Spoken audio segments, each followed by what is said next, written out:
The Lubricant Expo required me to travel from Sydney in Australia through a short stop off in Dubai, all the way to Dusseldorf in Germany, and then it was a short car trip to Essen. It's a long way, but ultimately I think it was worth it. This is Danila. It's my Uber driver. Once I'd landed in Essen, it was important to get all the good stuff out of the way. A bratwurst, and then a beer, then a coffee to get over the jet lag, and then it was time to prepare for day one of the Lubricant Expo and Bearing Show. Something cool to show you. So what I'm actually doing here is, so I'm a speaker on day one, so that's the opening of the keynote, and then also opening day two, I'm just the chair of one of the sessions. That's going to be a really cool one because it's kind of like future of CVL and what does heavy duty look like. And then on Thursday, we've got a really good session with some folks more kind of like on the operations and maintenance side. And then we're going to do a discussion panel right at the end of the expo. Time to have a little look around the exhibit and then prepare for the first talk of the day, which I had the pleasure of introducing. A couple of drinks after day one of the show, and then it was basically time to close out day one. Now you might be wondering, why go all the way to Germany? How is that helping you to build a business? Well, as it happens, there's a concept called 7-11-4, which I'm stealing shamelessly. Now, these numbers aren't random. They're based on research from a sociologist called Professor Robert Dunbar, as well as research from Google. Now, Professor Dunbar's research showed that you need about 7 hours with someone to be able to call them an acquaintance. That's relatively easy for me because people can do that in an asymmetric way by listening to the podcasts or watching the YouTube channel.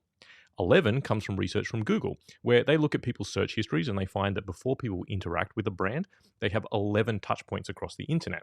4 is the one that's difficult for me to achieve because Professor Dunbar shows that to bring someone into that acquaintance circle, in an ideal world, you need to have interacted with them in 4 different locations.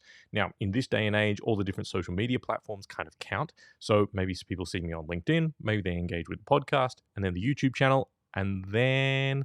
So that's where the real world comes in. I need to actually interact with people and see them face to face. So pretty much if I want to do business with someone, I need to have met them in person. And that's one of the great things about going to the Lubricant Expo. Everyone's under the one roof.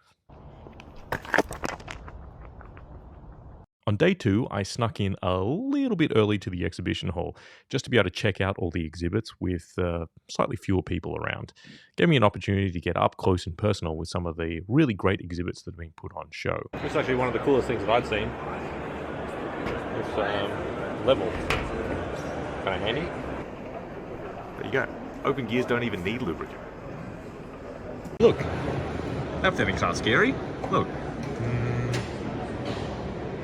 I've got something to show you all.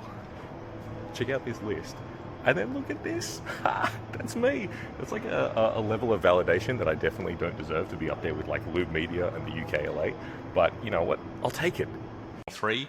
My name's Rafe. I'm the host of the Lubrication Experts podcast, and I'm going to be hosting the session this morning.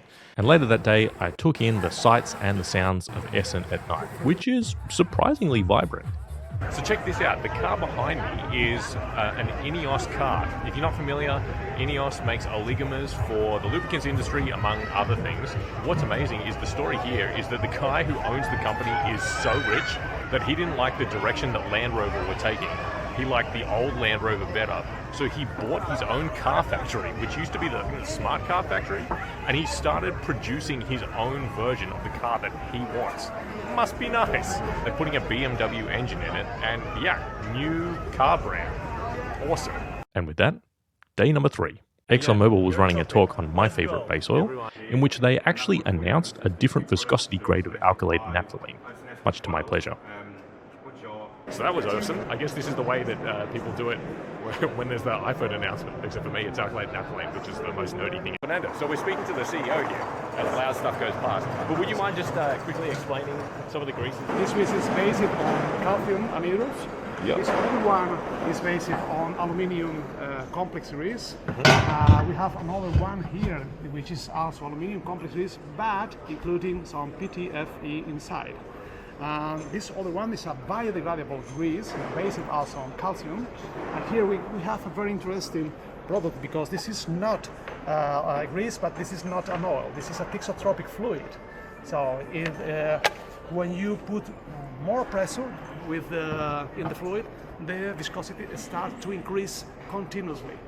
And then it was time to close out the show with a maintenance manager's masterclass. This one was broken into 2 parts and was really good because it gave us an opportunity to talk a little bit more to end users. So people from filtration as well as ultrasound and oil analysis had an opportunity to talk. I thought it was really good. All right, so let me maybe give some thoughts on the Lubricant Expo while I consume whatever this giant piece of pig is and this beer. So it was really awesome. There were like a ton of people there. I kept bumping into so many people that I didn't have that much opportunity to go and see a ton of the talks, but it was really awesome. With the next edition being in Düsseldorf, I really highly recommend that people should go. It was a really good time. Everyone was kind of under the one roof. I think it was super useful. There's obviously the next one's going to be in Detroit. I was thinking about arranging some kind of meetup maybe. But anyway, if you're going to be there, let me know.